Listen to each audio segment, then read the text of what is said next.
بسم اللہ الرحمن الرحیم، السلام علیکم، ویری گڈ مارننگ جی۔ صبح وطن کے ساتھ آپ کی ہماری ملاقات ہے۔ میں ہوں نوید نظامی۔ امید کرتے ہیں کہ آپ سب خیریت سے ہوں گے۔ آپ ہمارے لیے دعا گو رہتے ہیں، ہم آپ کے لیے دعا گو رہتے ہیں۔ اللہ کرے یہ محبتوں کا سلسلہ چلتا رہے۔ آپ کو پتہ ہے صبح سویرے جب کوئی پازیٹیو وائب ہوتی ہے، جب کوئی اچھی خوشی کی بات ہوتی ہے یا نیکی پھیلانے کی بات ہوتی ہے تو دل کو بڑی تقویت ملتی ہے، بڑا سکون ملتا ہے۔ آج بہت سی باتیں کرنی ہے آپ سے، اور چونکہ ہم بات کر رہے ہیں باقاعدہ سیرت النبی صلی اللہ علیہ وآلہ وسلم کے حوالے سے تھرو آؤٹ دس منتھ ہم اسی طرح سے چلیں گے اور اپنے پروگرام میں سر فہرست رکھیں گے اس ٹاپک کو، اور اس پہ ہی ہم بات کریں گے۔ آج بھی اس پہ بات کرنی ہے اور آشوب چشم کے حوالے سے بھی بات کرنی ہے۔ تو اس سے پہلے کہ میں مزید آگے بڑھوں، میں اپنے معزز مہمانوں کا تعارف کرواتا چلوں۔ میرے ساتھ اسٹوڈیوز میں موجود ہیں قاری احمد یار حقانی صاحب، جانا پہچانا نام ہے، بین الاقوامی ان کی شہرت ہے، اور اپنی ایک حیثیت منفرد یہ رکھتے ہیں کہ اللہ تعالیٰ نے ان کو کیا خوبصورت آواز، کیا خوبصورت انداز اور کس نعمت سے نوازا ہے۔ سر very warm welcome, good morning, السلام علیکم۔ وعلیکم السلام۔ خیریت سے ہیں آپ سر؟ الحمدللہ۔ اللہ صبح کیسی ہے آج آپ کی؟ تر و تازگی کے ساتھ ہے؟ بڑی ماشاءاللہ اچھی، بہت خوبصورت۔ ماشاءاللہ موسم بدل گیا آج تو ایسے لگ رہا تھا جیسے مری میں ہی پھر رہے ہیں۔ ماشاءاللہ۔ دل کا موسم بھی بدلا ہے کہ نہیں؟ دل کا بھی دل کا بھی الحمدللہ، بدلا ہے، باہر کا بھی بدلا ہے، ماشاءاللہ۔ اللہ نے بہت بڑی صاحب السلام علیکم جی۔ بڑی صاحب کو بھی سلام کریں ہم۔ کیسے ہیں بڑی صاحب آپ؟ خیریت سے؟ الحمدللہ۔ میرا دل کرتا ہے کہ آپ کو اب تعارف نہ کروایا کروں، ڈائریکٹ ہی بتا دیا کروں، لیکن چونکہ ذمہ داری ہے جی پھر بھی بتا دیتے ہیں۔ مفتی مولانا محمد اجمل بھٹی صاحب حدیث اور شرعی علوم کے استاد ہیں، پی ایچ ڈی اسکالر ہیں، ہمیں بہت زیادہ رہنمائی بھی دیتے ہیں، آپ کے سوالات کے جوابات دیتے ہیں، اتنا تعارف بہت ہے۔ سر کیسے ہیں آپ؟ الحمدللہ الحمدللہ، سب ٹھیک ہے؟ اور اللہ کا بہت فضل۔ موسم کے اثرات آپ پہ بھی میں ہیں کہتا ہوں ماشاءاللہ؟ جی بہت شاندار اثرات محسوس ہو رہے ہیں الحمدللہ۔ ماشاءاللہ۔ قاری صاحب تو کہیں گے نا کہ بار بار مری کے چکر لگے تو ان کو لاہور بھی مری لگ رہا ہے، لگتا ہے دوبارہ یاد آ رہی ہے آپ کو مری کی جانے کے لیے۔ چلیں ٹھیک ہے جی، گفتگو کریں گے۔ آپ کے پروگرام کا فارمیٹ پتہ ہے کہ تلاوت قرآن کریم سے آغاز کرتے ہیں، جو آج کا وظیفہ ہوتا ہے وہ آپ کو بتایا جاتا ہے، جو سوالات آپ پوچھتے ہیں ان کے جوابات شامل کیے جاتے ہیں، اور آج کا جو ٹاپک ہے آپ کو پتہ ہے، جیسے میں نے آغاز میں بتایا کہ سیرت النبی صلی اللہ علیہ وآلہ وسلم کے حوالے سے ہم اس پورا ماہ بات کریں گے۔ ویسے تو زندگی بھر کرتے رہیں تو ہماری زندگیاں کم ہیں اور اس سے ہم مستفید بھی ہوں گے۔ اس کے ساتھ آج گفتگو کریں گے ہم آشوب چشم کے حوالے سے، کراچی کی جو صورتحال ہے کہ وہاں پہ خاص طور پہ بہت زیادہ یہ وائرس جو ہے لوگوں کو افیکٹ کر رہا ہے۔ اس کے ساتھ جو اگلی بریک کے بعد جب ہم واپس آئیں گے تو حمد و نعت شامل کیے جائیں گے، اور آج سیگمنٹ ہے ہیلتھ اینڈ فٹنس کے حوالے سے، جس میں میں نے آشوب چشم کے حوالے سے بتایا ہے۔ نبی مکرم صلی اللہ علیہ وآلہ وسلم کا جب ہم ذکر کرتے ہیں تو قرآن کریم میں یہ ہمیں ملتا ہے ثبوت کہ اللہ رب العزت نبی مکرم صلی اللہ علیہ وآلہ وسلم کی خود تعریف بیان کرتے ہیں۔ حضرت اما عائشہ رضی اللہ تعالی عنہا سے پوچھا گیا کہ نبی مکرم صلی اللہ علیہ وآلہ وسلم کی سیرت کے بارے میں بتائیے، تو انہوں نے کہا کیا تم قرآن نہیں پڑھتے؟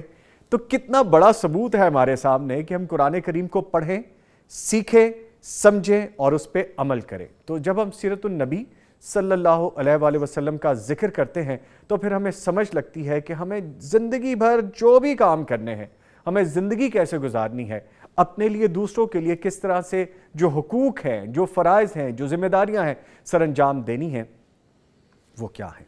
اس کے لیے سیرت کو پڑھنا ضروری ہے، سمجھنا ضروری ہے، تو اس پہ بات کریں گے ڈیفینیٹلی۔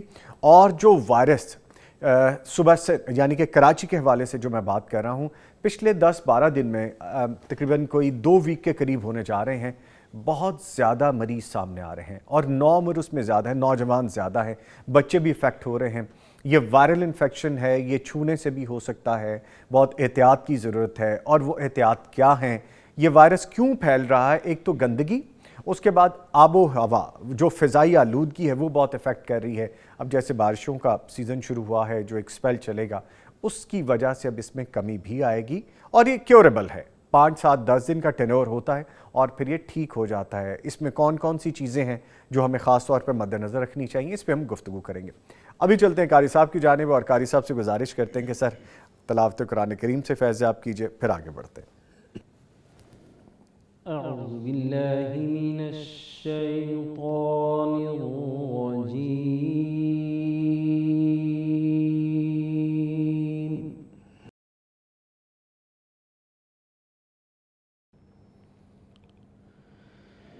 بسم اللہ الرحمن الرحیم۔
عَلَيْهَا مَلَائِكَةٌ غِلَاظٌ شِدَادٌ لَّا يَعْصُونَ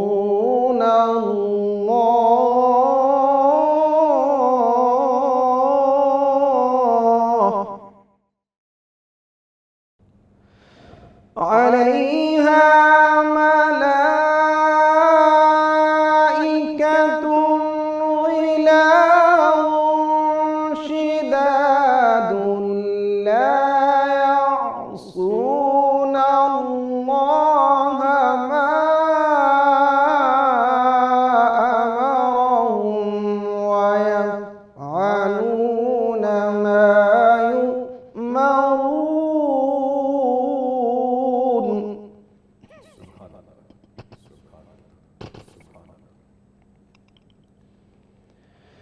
يَا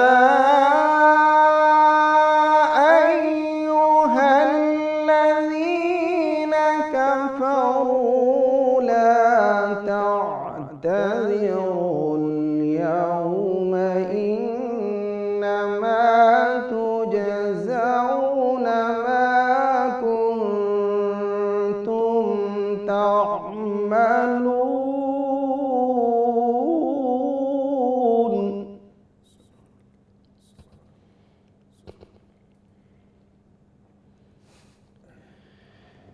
يَا أَيُّهَا الَّذِينَ آمَنُوا تُوبُوا إِلَى اللَّهِ تَوْبَةً نَّصُوحًا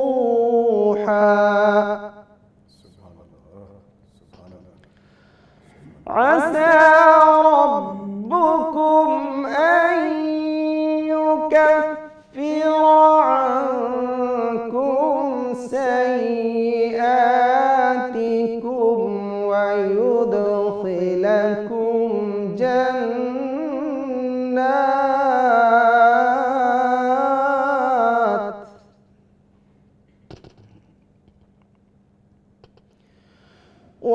وَيُدْخِلَكُمْ جَنَّاتٍ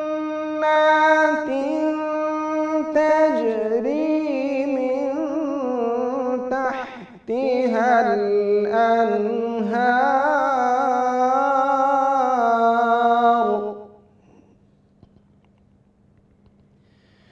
يَوْمَ لَا يُخْزِي اللَّهُ النَّبِيَّ وَالَّذِينَ آمَنُوا مَعَهُ نُورُهُمْ يَسْعَىٰ بَيْنَ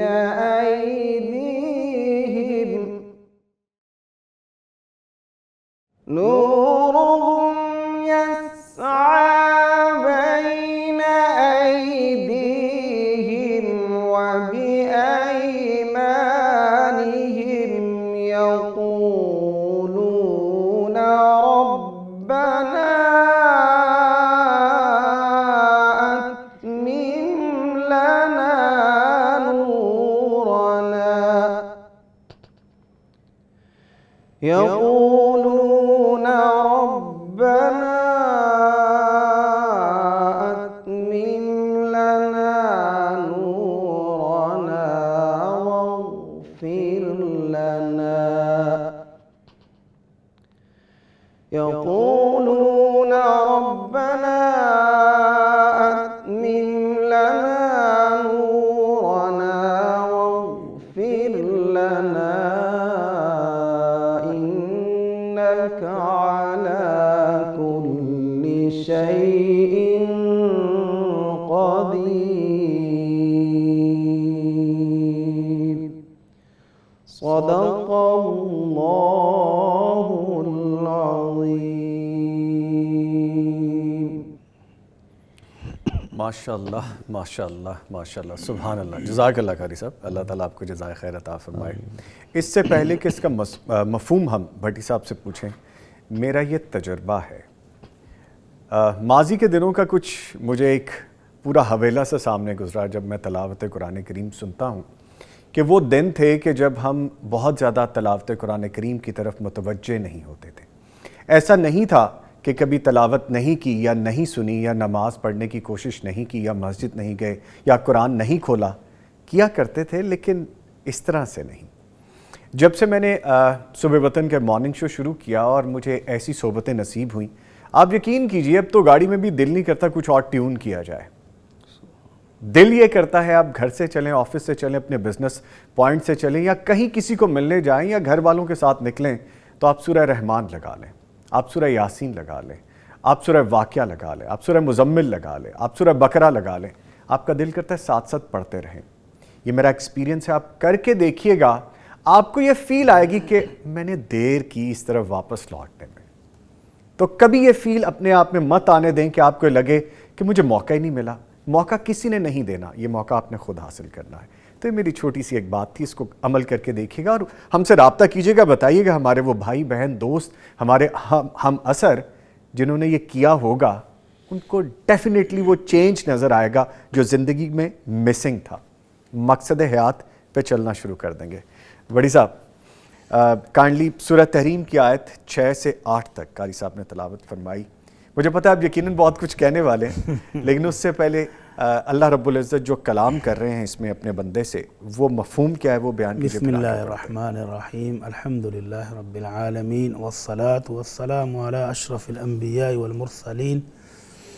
نظامی بھائی, پہلی بات یہ ہے کہ جو لوگ کہتے ہیں نا جی ہمیں رات کو نیند نہیں آتی, وہ پل لے کے پھر سونے کی کوشش کرتے ہیں, وہ اس طرح کی خوبصورت تلاوت سن کے بھی ذرا تجربہ کر کے دیکھیں. میں بڑی مشکل سے جاگا ہوں. اللہ اکبر.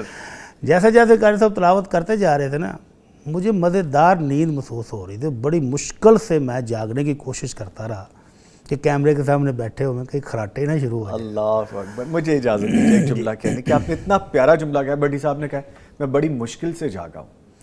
آپ نے جملہ غور کیا ہے, یہ میں اپنے پہ اپلائی کرتا ہوں کہ میں بڑی مشکل سے جاگا ہوں. تو ہمیں جاگتے رہنا چاہیے. یہ دین کے حوالے سے بات ہو رہی ہے. جی پلیز. جن لوگوں کو نیند کی خرابی کا مسئلہ ہے وہ اسی طرح کی خوبصورت تلاوت رات کو سنیں, ہینڈ فری لگا لیں اور لیٹ جائیں, آنکھیں بند کریں اور اللہ کا یہ کلام سنتے سنتے سو جائیں. بڑی خوبصورت نیند آئے گی. اللہ اکبر. تو ان آیات کے اندر اللہ رب العزت نے ہمیں حکم کیا دیا ہے. ابتدا میں ہی اللہ تعالیٰ نے فیملی کی بات کی ہے. جس طرح دنیا میں ہم دن رات ایک کر دیتے ہیں اپنی فیملی کے لیے کہ میری فیملی کو یہ بھی چاہیے, یہ بھی, اور جو نہیں ملا اس کے لیے بہت کوشش کرتے ہیں. تو اللہ رب العزت مومنوں کو کہہ رہے ہیں قوا انفسکم واہلیکم نارا, ایمان والو خود کو بھی اور اپنی فیملی کو بھی جہنم سے بچا لو. اللہ اکبر. اللہ. وہ بہت سخت جیل ہے. دنیا کی جیل میں سفارش چل جاتی ہے, قید ختم ہو جاتی ہے, جرمانہ دے کے جان چھوٹ گئی, بے شمار وسائل ہیں کہ آپ جیل سے نکل سکتے ہیں. وہاں سے رہائی نہیں ہے. وہاں وہ اللہ رب العزت کہہ رہے ہیں کہ جو مقرر شدہ فرشتے ہیں وہ بھی غلاظ شداد, سخت طبیعت کے اور بہت زیادہ سخت کڑوے ہیں. معافی نہیں ہے ان کے معافی پاس. کوئی نہیں. بلکہ ایک روایت میں تو یہ بھی آتا ہے کہ 1000 سال تک جہنمی دربان کو آوازیں لگائیں گے کہ ہماری بات تو سن لو. اللہ اکبر. 1000 سال کے بعد اللہ اکبر. وہ کہے گا بتاؤ کیا کہتے ہو, تو کہیں گے کوئی ڈسکاؤنٹ, کوئی چھٹی, کوئی ناغا, کچھ تو ہو.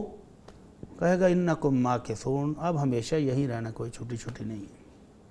تو اللہ تعالیٰ اس جیل سے ہم سب کو بچائے, ہماری فیملیوں کو بھی اس سے محفوظ فرمائے. تو ان آیات کے اندر فیملی کی فکر کرنے کی ضرورت ہے کہ خود کو بھی بچانا ہے اور اپنی فیملی کی بھی فکر کرنی ہے. تو جہاں ان کے لیے دنیاوی چیزوں کی ہم سہولیات کی بات کرتے ہیں تو ان کی آخرت کو بنانے کی بھی فکر ہمیں ہی کرنی ہے. اللہ تعالی ہم سب کو توفیق عطا فرمائے. آمین یا رب العالمین. بھٹی صاحب ایک ذمہ داری مجھ پہ آن پڑی ہے. ایک صاحب نے مجھے کال کیجیے, ان نون نمبر تھا, کافی مرتبہ کال آئی تو پھر مجھے مجبوراً اٹھانا پڑا.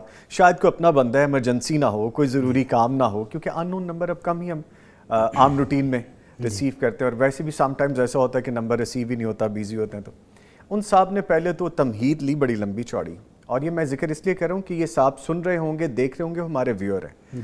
آپ نے جو مجھ سے پوچھا تھا کہ کیا نبی مکرم صلی اللہ علیہ وسلم اذکار کرتے تھے، وظائف کرتے تھے، وہ پڑھتے تھے اور صرف یہی تھا کہ زندگی گزارنی ہے تو بس یہ کر لیں، تھوڑے سے وقت میں زیادہ فائدہ اٹھا لیں، کیا زندگی میں اور کوئی کام نہیں ہے کہ نیکیاں کرنی ہیں، اچھے کام کرنے ہیں، آپ نے پریکٹیکل لوگوں کے ساتھ جو ان کی ذمہ داریاں اور فرائض ہیں حقوق ادا کرنے؟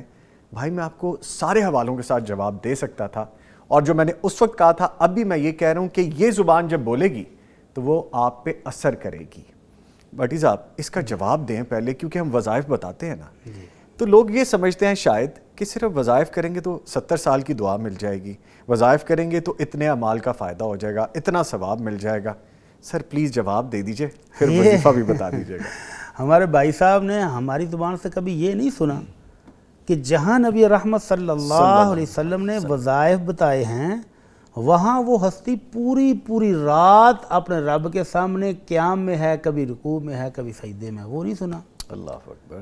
طویل قیام سے آپ کے مبارک پاؤں سوج گئے، اور ام المومنین عائشہ رضی اللہ عنہا نے پوچھا اللہ کے رسول جب آپ کا اللہ نے جنت میں وہاں مقام دے دیا، وہاں محل بنا دیا ہے جہاں کسی دوسرے کا بھی نہیں ہے، کسی نبی کا بھی نہیں ہے، پھر آپ اتنی محنت کیوں؟ تو آپ نے فرمایا افلا اکون عبدا شکورا، یہ تو میرے رب نے جو نعمتیں دی ہیں، جو فضل و کرم کیا اس کے شکر کی ادائیگی کرنے کی کوشش کر رہا ہوں۔ تو یہ غلط فہمی کہ یہ جو وظائف ہیں بس یہی ہیں، یہ نہیں ہیں۔ جی بالکل۔ آمنہ کے لال آپ کو جنگ میں قیادت کرتے ہوئے بھی نظر آتے ہیں، آپ کو بازاروں میں تجارت کرتے ہوئے بھی نظر آتے ہیں۔ آپ کو کون سا فیلڈ ہے، آپ کو نام لینا، اس مجلس سے پوچھیں کہ کون سا فیلڈ ہے جہاں آمنہ کے لال آپ کو قیادت کرتے ہوئے نظر نہیں آتے ہیں؟ صلی اللہ۔ تو وظائف ہماری ضرورت ہے، ہم کمزوروں کی، تو کمزوروں کو بھی تو کچھ دینا تھا نا، جن کی عمریں چھوٹی ہیں، پچھلی امتوں کی عمریں 1000 سال 2000 سال، کتنی لمبی عمریں تھیں، اور ہم ہیں 60 سے 70 ایوریج ہے، خود نبی مکرم صلی اللہ علیہ وسلم کے حکم کے مطابق 60 سے 70 ہماری ایوریج عمر ہے۔ 25-30 سال تک تو ابھی بچہ ہے، شادی ہو جائے تو پھر بیگم کہتی ہے بچہ ہے، تو عمر گزرتے پتہ نہیں چلتی۔ تو ان کے لیے وہ شارٹ کٹ بھی دیے تاکہ تھوڑے وقت میں زیادہ ثواب بھی کما لیں، اور ساتھ پریکٹیکل زندگی میں آپ کو کوئی فیلڈ ایسا نہیں ملے گا جہاں امام الانبیاء آپ کو قیادت کرتے ہوئے نہ ملے صلی اللہ علیہ وسلم۔ تو اس لیے یہ سمجھنا کہ اسلام صرف وظائف کا ہی دین ہے، نہیں بھائی جان، اسلام عمل پریکٹیکل لائف زندگی گزارنے کی حکم دیتا ہے۔ آپ نے اس صحابی کو جو کہنے لگا تھا جی میری کچھ مدد فرمائے میں کمزور ہوں، کیا آپ نے اس کو تجارت کا، اس کو کام کرنے کی راہ نہیں دکھائی؟ اس کو بجائے اس کے کہ کچھ مانگے، اس کو عمل کی طرف بھیجا کہ جو کام کرو خود بھی کماؤ۔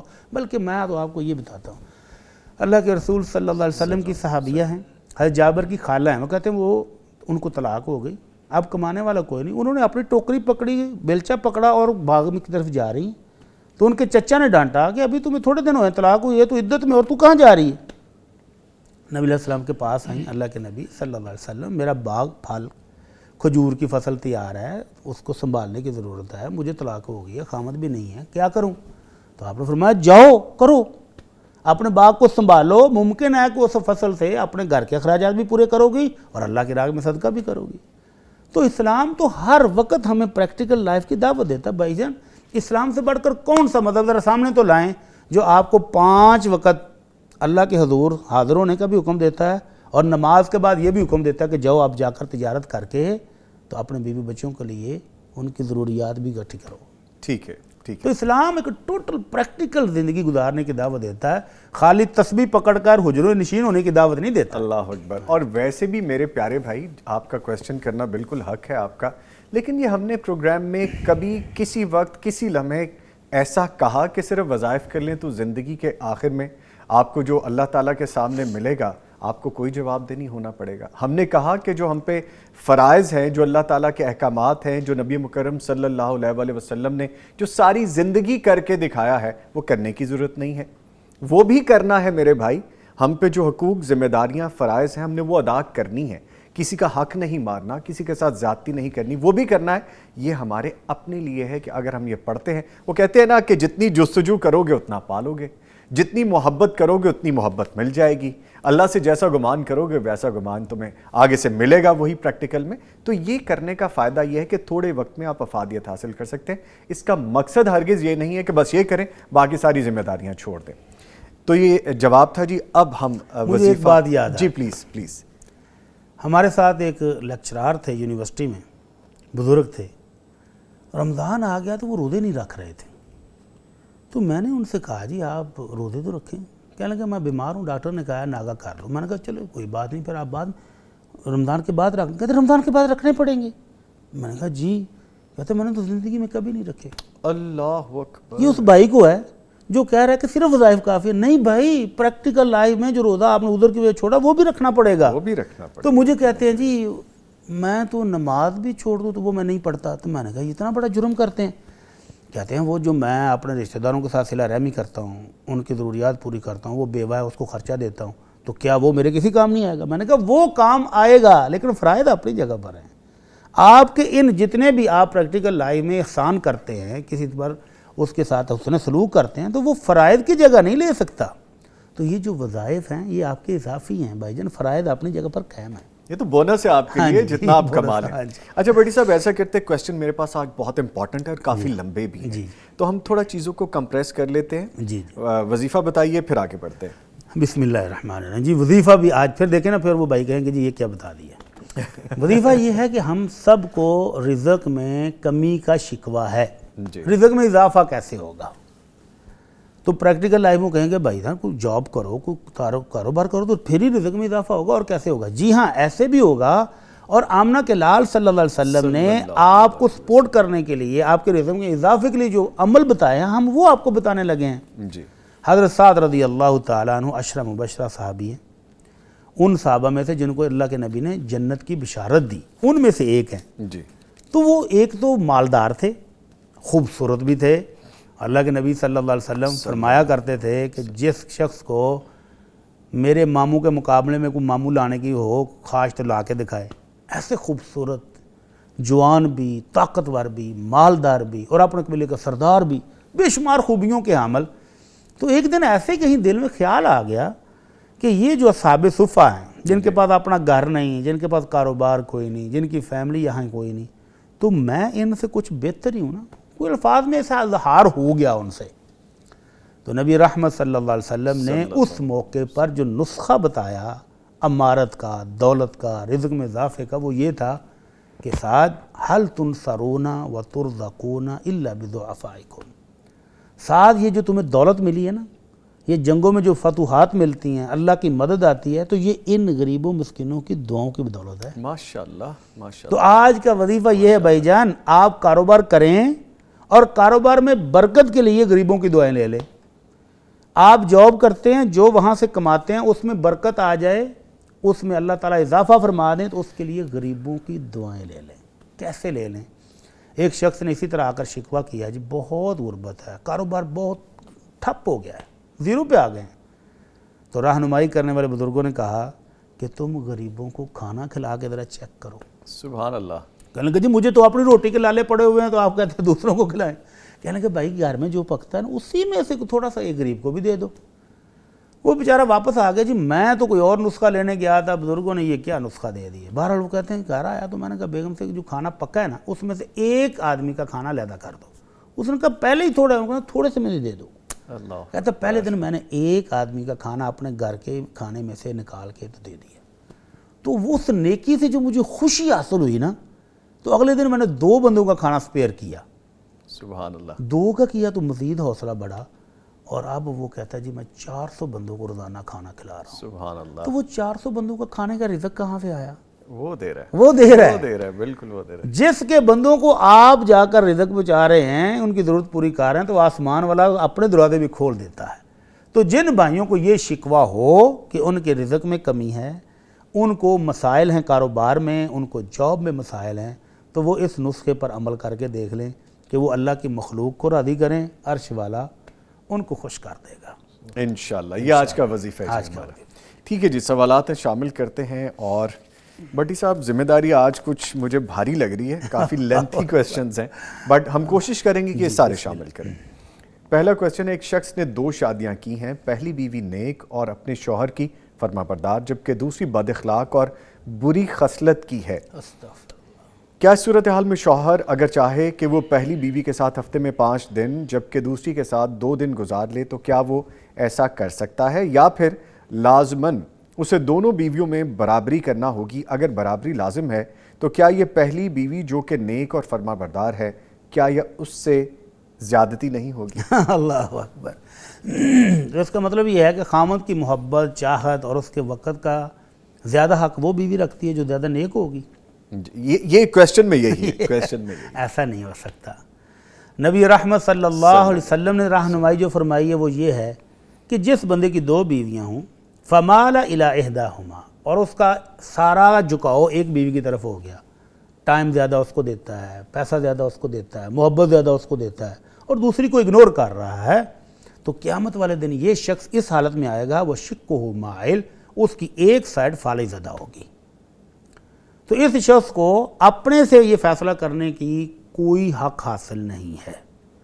بیویوں کے درمیان برابری، ان کے کھانے پینے میں، ان کے رہن سہن میں، ان کے ساتھ محبت کرنے میں اپنی پوری کوشش کرے کہ برابری ہو، اور خاص طور پر ان کے گھروں میں رہنے سہنے کے لحاظ سے۔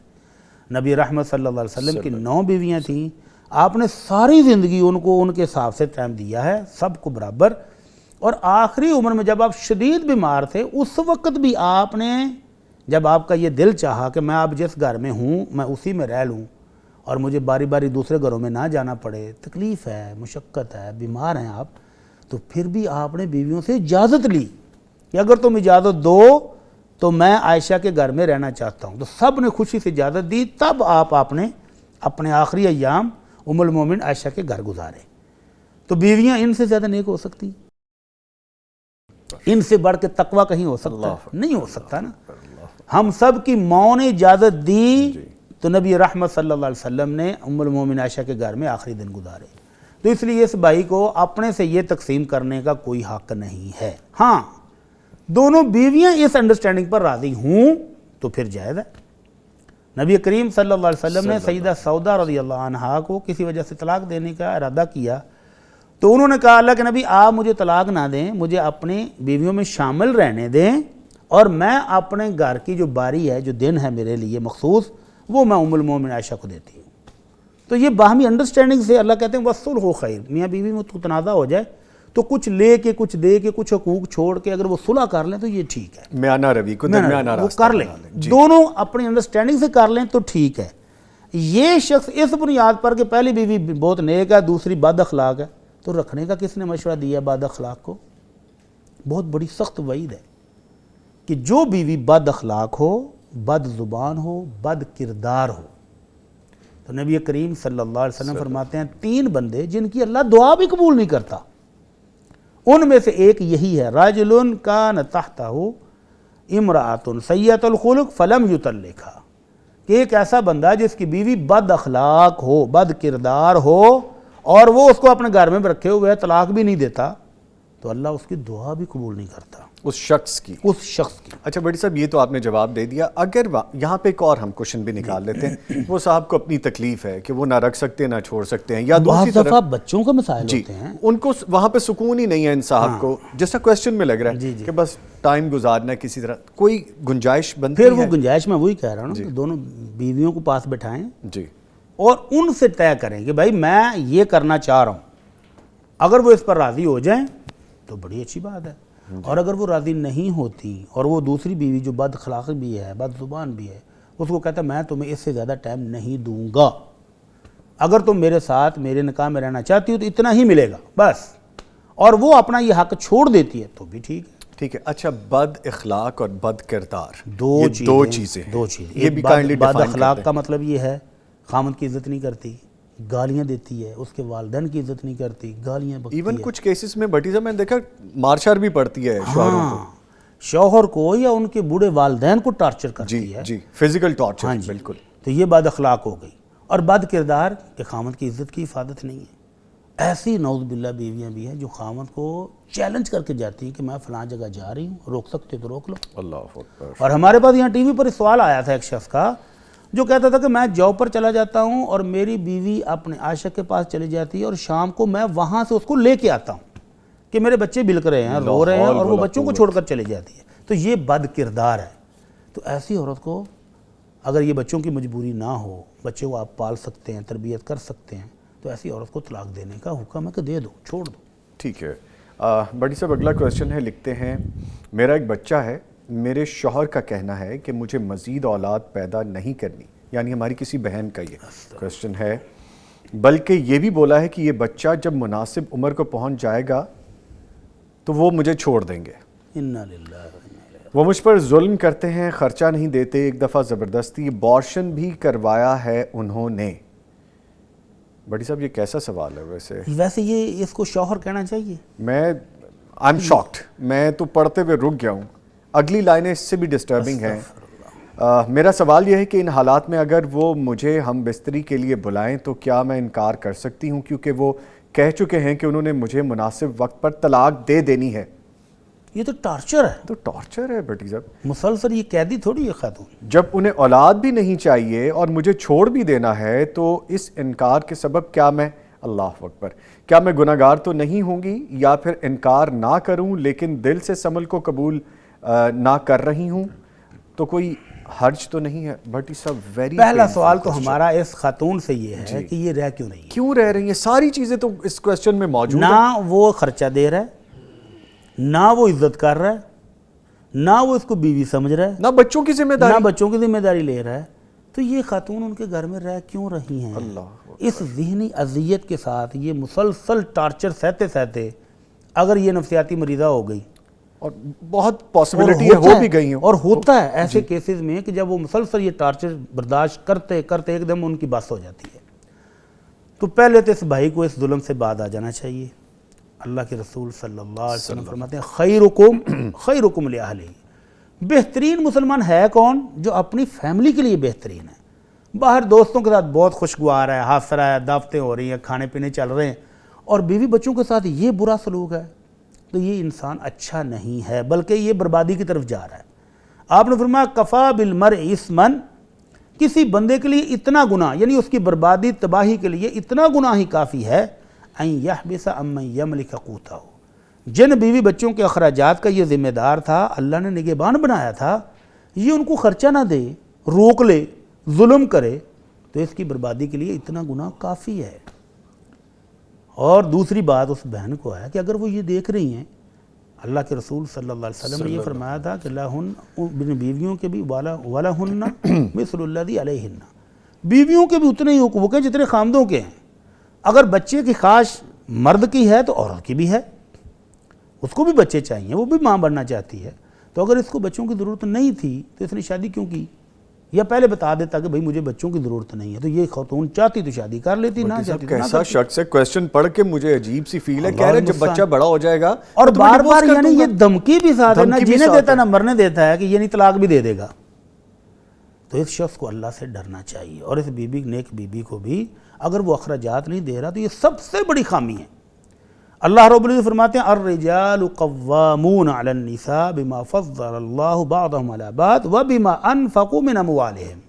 مردوں کو جو عورتوں پر فضیلت دی ہے، ایک تو اللہ کا خاص فضل، اس نے ان کو مرد بنایا، اس کو عورت بنایا، اور دوسری وجہ یہ ہے وَبِمَا أَنفَقُوا مِنْ أَمْوَالِهِمْ. مرد خرچ کرتا ہے، حق مہر دیتا ہے، شادی کے اخراجات، بچوں کو پالنے کے اخراجات، گھر کے مانا اخراجات.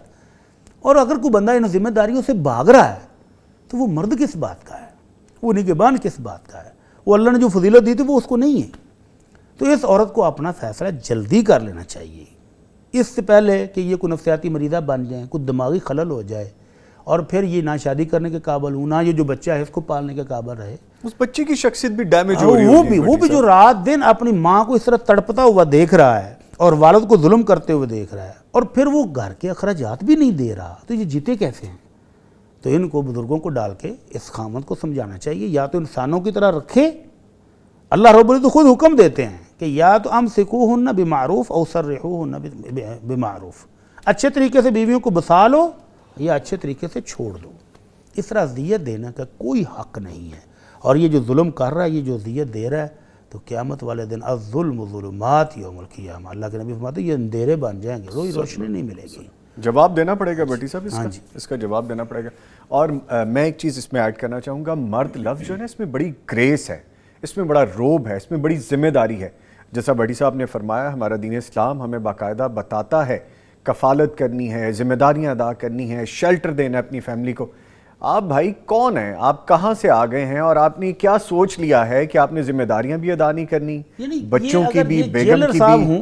جی اگر یہ جیلر ہوں اور یہ خاتون ان کی قیدی ہوں تو بھی یہ ظلم کرنے کا حق ان کو نہیں ہے. اور آن دا ادر اینڈ اگر ان خاتون میں, ہماری اس بہن میں کوئی کمی ہے, کوئی چیز رہ گئی ہے, تو ہر چیز کی گنجائش ہوتی ہے. وہ تو اللہ کے نبی نے باقاعدہ حکم دیا ہے, فرمایا لا یفرق مؤمن مؤمنہ, کوئی مومن مرد کسی مومن عورت کی کسی ایک وجہ سے اسے نفرت نہیں کرے. یس, اگر اس میں ایک کوئی خامی ہے تو اس میں دیگر کئی خوبیاں بھی تو ہوں گی. جی بالکل. اس کے بچے کی ماں ہے, بچے کی پرورش کر رہی ہے, اس کے گھر کو سنبھالا ہوا ہے, اس کے سارے ظلم بھی سہ رہی ہے, اور کیا خوبیاں چاہیے بھائی.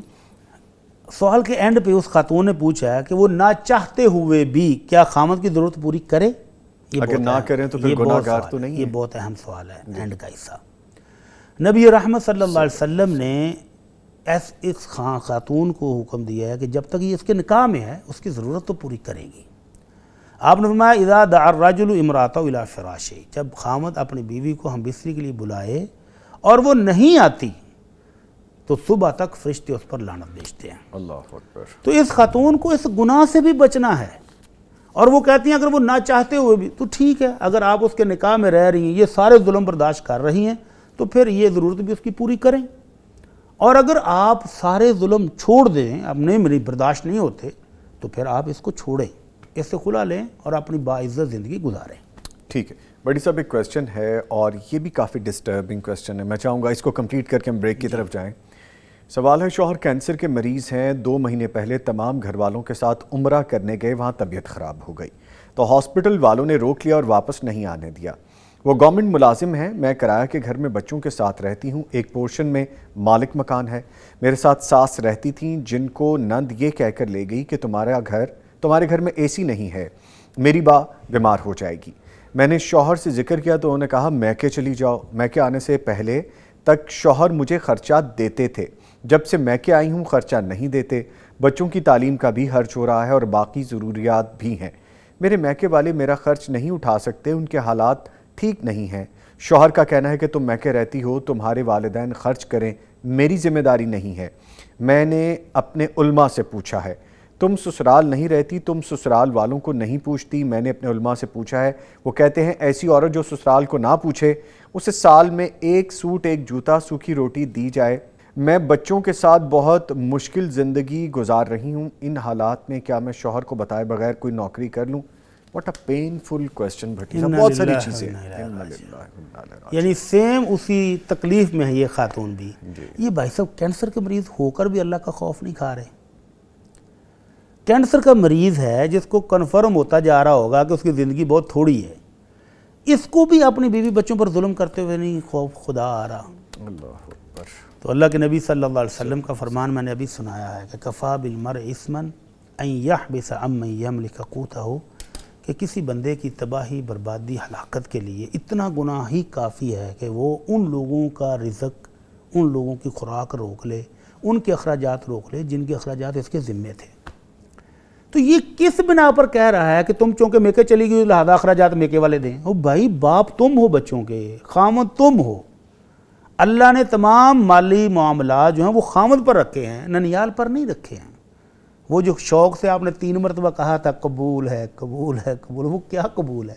ذمہ داری قبول ہے, بیوی بچوں کے اخراجات قبول ہیں, ان کی عزت کرنا مجھے قبول ہے, میں نپٹاؤں گا یہ ساری چیزیں. تو اب کیوں بھاگ رہے ہو؟ تو یہ خاتون بھی اسی طرح ظلم کا شکار ہیں, اور اس بھائی صاحب کو اس ظلم سے بچنا چاہیے. اور یہ علماء کون سے ہیں جنہوں نے یہ فتویٰ دیا ہے کہ روکھی سوکھی روٹی اور 1 جوڑا سردیوں کا اور 1 گرمیوں کا دینا چاہیے, جو سسرال کی خدمت نہیں کرتی؟ او بھائی کون سے سسرال؟ نکاح اس مرد سے ہوا کہ پورے سسرال سے ہوا ہے؟ کمال کرتے ہیں. سسرال میں سے کون سی شخصیت ہے جس کی خدمت اس عورت پر فرض ہے؟ کوئی نہیں. دین میں کہیں نہیں لکھا یہ, کوئی نہیں ہے. کوئی نہیں. بالکل. اس کے والدین کے ساتھ حسن سلوک کرے تو یہ اس بیوی کی نیکی تھی, اضافی نیکی ہے یہ, اضافی نیکی. اور وہ والدہ کو بھی اس کی بیٹی خود لے کر گئی ہے کہ آپ کے گھر میں ایسی نہیں ہے, تو اس عورت کا کیا قصور ہے؟ اگر وہ والدہ ان کے پاس رہتی تو بہت اچھا تھا، یہ ان کی بچوں کی دادی تھی، یہ خاتون اپنی ساس کی والدہ سمجھ کر خدمت کرتی تو بہت اچھا ہے، لیکن جب وہ خود چلی گئی، اب یہ گھر میں اکیلی میں داہر ہے، کرائے کا مکان ہے، وہ خرچہ بھی نہیں دے رہا، یہ مجبوراً اپنے میکے چلی گئی ہیں، تو اب مزید ظلم کہ اب میکے والے سے لو۔ اور یہ علماء کرام بھی کون سے علماء کرام ہوں گے جو کہتے ہیں جی ایک سوٹ گرمی کا ایک سردی کا، جبکہ اللہ رب العزت یہ فرماتے ہیں لِيُنْفِقْ ذُو سَعَةٍ مِّن سَعَتِهِ، جس کو اللہ نے مال دیا ہے، خوشحالی دی ہے، وہ اپنے مال کے حساب سے بھی بچوں پر خرچ کرے۔ وَمَنْ قُدِرَ عَلَيْهِ رِزْقُهُ فَلْيُنْفِقْ مِمَّا آتَاهُ اللَّهُ، اور جس کے پاس رزق کی تنگی ہے وہ بھی اپنی گنجائش کے مطابق وہ بھی خرچ کرے۔ ٹھیک ہے، جس کے پاس کچھ نہیں، کنگال ہے، وہ ایک سوٹ ہی لے دے سال میں، اس کی بیوی خوش رہے گی، وہ کہے گی ٹھیک ہے میرے پاس، قامت کے پاس ہے ہی کچھ نہیں۔ اور جو اچھا خاصا سرکاری ملازم ہے، جاب ہے، تنخواہ آتی ہے، وہ بیوی بچوں سے کہے چونکہ تم میکے چلی گو لاتا ایک سوٹ سردی کا دوں گا ایک گرمی کا دوں گا، تو یہ ظلم ہے، یہ ظلم ہے۔ اچھا بڑی صاحب، اس کو بینیفٹ آف ڈاؤٹ بھی اگر ہم دے دیں، وہ شخص وہاں پہ بیمار پڑا ہے، اس کو کینسر ہے، وہ ہاسپٹل میں ہے، بٹ اس کی سیلری یہاں پہ آ رہی، گورنمنٹ ملازم ہے، اس کی گریجوٹی، اس کا پروویڈنٹ فنڈ، اس کے اپنے بھی کوئی ہو سکتے ہیں اور سورسز ہوں، تو نان نفقہ دینے میں کوئی حرج نہیں ہے، کہیں کمی نہیں ہے۔ نان نفقہ دینا واجب ہے، واجب ہے، بالکل واجب ہے۔ یہ کوئی احسان نہیں وہ کر رہا، جی، یہ تو اپنا وہ فریضہ ادا کر رہا ہے، ان بچوں کی ذمہ داری اس خامد پر ہے۔ اور مرتے ہوئے اللہ زندگی سے دے سب کو، اللہ تعالیٰ رحم کرے، لیکن اگر کوئی بہت زیادہ ایسی سٹیج پہ ہے کہ زندگی اور موت کی کشمکش میں ہے، اس کو تو زیادہ احتیاط کرنے کی ضرورت ہے۔ کینسر کی صورت میں بیماری سے بچنے کے لیے بھی تو اللہ کے نبی کا فرمان ہے داؤ مرضاکم بالصدقہ، جہاں میڈیسن لے رہے ہو صدقے کے ساتھ بھی علاج کرو۔